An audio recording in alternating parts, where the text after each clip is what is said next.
আসসালামু আলাইকুম।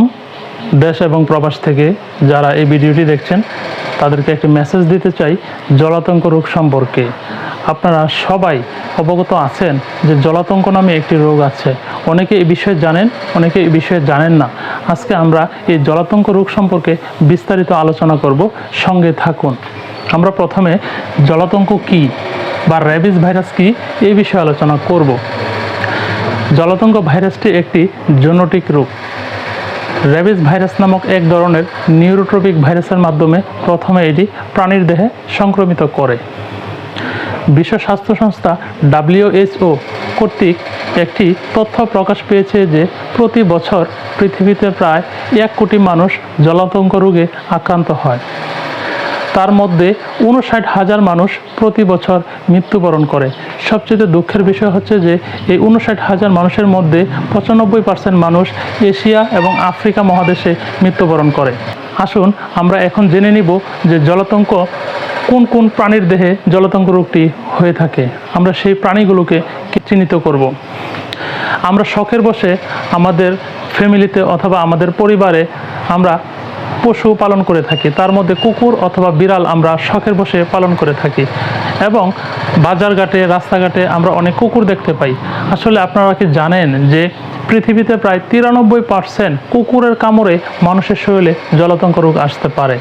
এখন আপনার পরিবারের যে কুকুরটি অথবা বিড়ালটি আছে, সেই কুকুর অথবা বিড়ালটি যদি বাহিরের কোনো আক্রান্ত কুকুর অথবা বিড়ালের সংস্পর্শে যায় অথবা সেই কুকুরের সাথে মেলামেশা করে, তখন আপনার পরিবারের সুস্থ কুকুর অথবা বিড়ালের শরীরে সেই জলাতঙ্ক ভাইরাসটি প্রবেশ করতে পারে।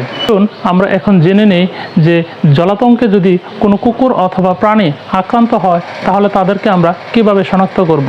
আমরা 3টি লক্ষণ বিবেচনা করে আমরা দেখতে পারবো যে ওই কুকুর অথবা বিড়ালটির শরীরে জলাতঙ্ক রোগের ভাইরাসটি প্রবেশ করেছে। 3টি লক্ষণের মধ্যে প্রথম লক্ষণটি হচ্ছে যে কুকুর অথবা বিড়ালটি নিস্তেজ অথবা ঝিমুনি ভাব থাকবে এবং অসুস্থ অবস্থায় শুয়ে থাকবে, সেটি হচ্ছে যে 1 নম্বর লক্ষণ। 2য় নম্বর লক্ষণটি হচ্ছে যদি কুকুর অথবা বিড়ালের জিহ্বা থেকে অজস্র লালা ঝরে অথবা জিহ্বা লম্বা হয়ে যায়, তখন আমরা বুঝতে পারবো যে এই বিড়ালের শরীরে অথবা এই কুকুরের শরীরে জলাতঙ্ক ভাইরাসটি প্রবেশ করেছে। 3 নম্বর লক্ষণ হচ্ছে কুকুর অথবা বিড়ালটি পাগলাটে আচরণ করবে এবং মানুষ দেখলে তাকে আক্রমণ করার চেষ্টা করবে। এরকম লক্ষণ যদি থাকে তখন আমরা ধরে নিতে পারি ওই কুকুর অথবা বিড়ালের শরীরে জলাতঙ্ক রোগের ভাইরাসটি বিদ্যমান আছে। আপনাদেরকে সতর্ক করার জন্য আমি বলে দিতে চাই যে এই সমস্ত প্রাণী যদি আপনাদের পরিবারে থাকে অথবা রাস্তাঘাটে আপনারা দেখতে পারেন, তাহলে অবশ্যই এই সমস্ত প্রাণী থেকে আপনারা একটু দূরত্ব বজায় রাখুন, কারণ এই সমস্ত প্রাণী থেকে আপনার দেহে জলাতঙ্ক ভাইরাসটি প্রবেশ করতে পারে। আসুন আমরা এখন জেনে নিব যে প্রাণীর দেহ থেকে কিভাবে এই ভাইরাসটি মানব দেহে প্রবেশ করে।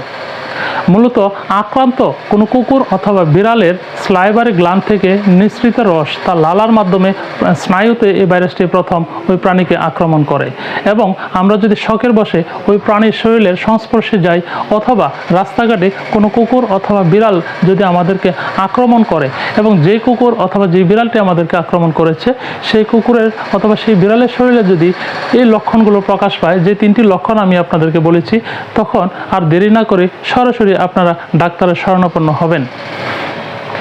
এবং যদি ওই কুকুর এবং বিড়াল আপনাদেরকে আক্রমণ করে কামড় দেয়, সেক্ষেত্রে প্রথমে এই ভাইরাসটি আপনার শরীরের নার্ভকে প্রভাবিত করে এবং রক্তের মাধ্যমে এই ভাইরাসটি আপনার শরীরে প্রভাবিত হবে এবং পরবর্তীতে এই ভাইরাসটি দৈনিক 12 থেকে 24 মিলিমিটার করে আপনার ব্রেন এবং স্পাইনাল কর্ডের দিকে অগ্রসর হতে থাকবে এবং সুতরাং এই ভাইরাস থেকে অবশ্যই আমাদের পরিত্রাণের জন্য একজন অভিজ্ঞ ডাক্তারের শরণাপন্ন হতে হবে।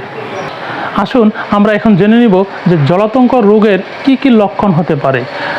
আপনাকে যদি কোনো কুকুর অথবা বিড়ালে আক্রমণ করে, আঁচড় দিয়ে দেয় এবং কামড় দিয়ে দেয়, সেক্ষেত্রে যদি আপনি সঠিক সময় ভ্যাকসিন গ্রহণ না করেন তাহলে আপনার শরীরে কি লক্ষণ দেখা দিতে পারে। আমি 4টি লক্ষণের কথা এখানে উল্লেখ করব। 1 নম্বর লক্ষণ হচ্ছে আপনার শরীরে 7 থেকে 10 দিনের মধ্যে শরীরে হালকা জ্বর আসবে, শরীরে হালকা ব্যথা অনুভব হবে এবং যেখানে আপনাকে আক্রান্ত করেছে কুকুর, সেই আক্রান্তের চতুর্পাশে আপনার খোঁচানো আকারের একটি ব্যথা অনুভব হবে। 2 নম্বর লক্ষণ হচ্ছে আপনার স্মৃতিশক্তি কমে যাবে এবং আপনি উদ্বেগজনিত কারণে আপনি সবসময় ভুগতে থাকবেন। 3 নম্বর লক্ষণ হচ্ছে আপনার হাইপোফোবিয়া হবে, পানি দেখলে আপনি ভয় পাবেন এবং পানি খেতে পারবেন না। 4 নম্বর লক্ষণ হচ্ছে আপনি বাতাস দেখলে ভয় পাবেন, আলো বাতাসের সংস্পর্শে গেলে আপনি পাগলামি করা শুরু করবেন, সবসময় অন্ধকার ঘরে থাকার চেষ্টা করবেন। বিশ্ব স্বাস্থ্য সংস্থার মতে যদি এই সমস্ত লক্ষণ আপনার শরীরে একবার প্রকাশ পায় তখন আপনাকে জলাতঙ্ক রোগী নামে চিহ্নিত করা হবে এবং আপনি যখন এই জলাতঙ্ক রোগে আক্রান্ত হয়ে যাবেন সেক্ষেত্রে আপনার মৃত্যু অনিবার্য।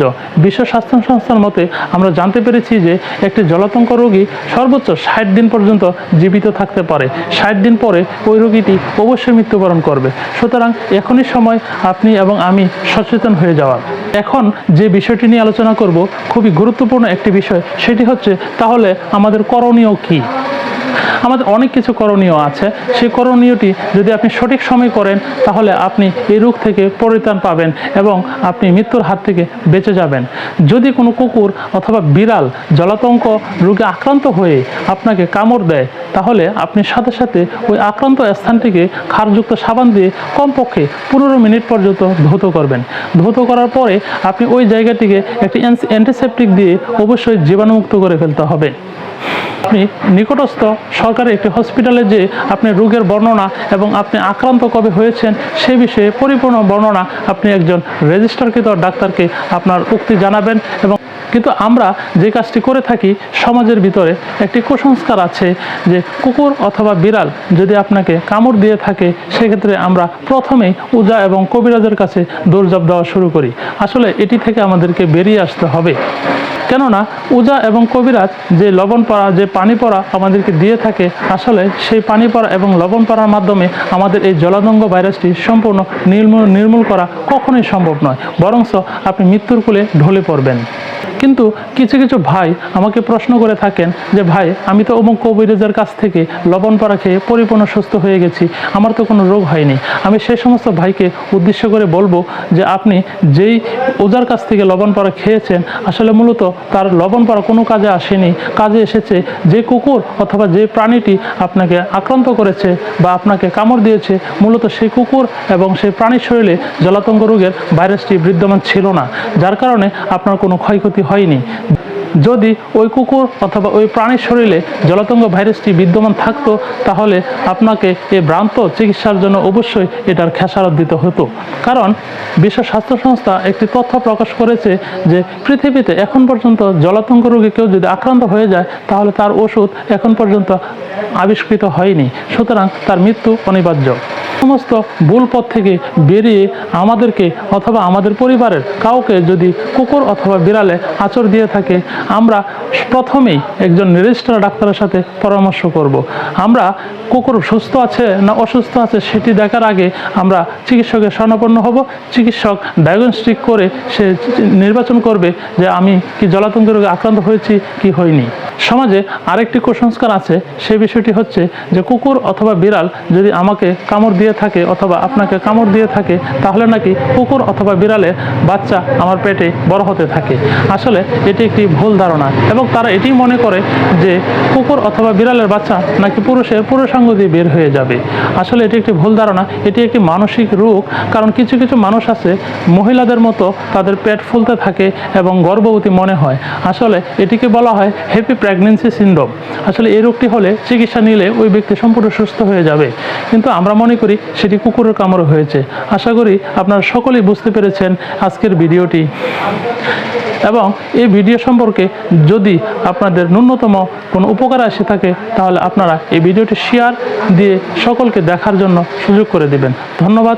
সকলে ভালো থাকবেন, সুস্থ থাকবেন। আসসালামু আলাইকুম।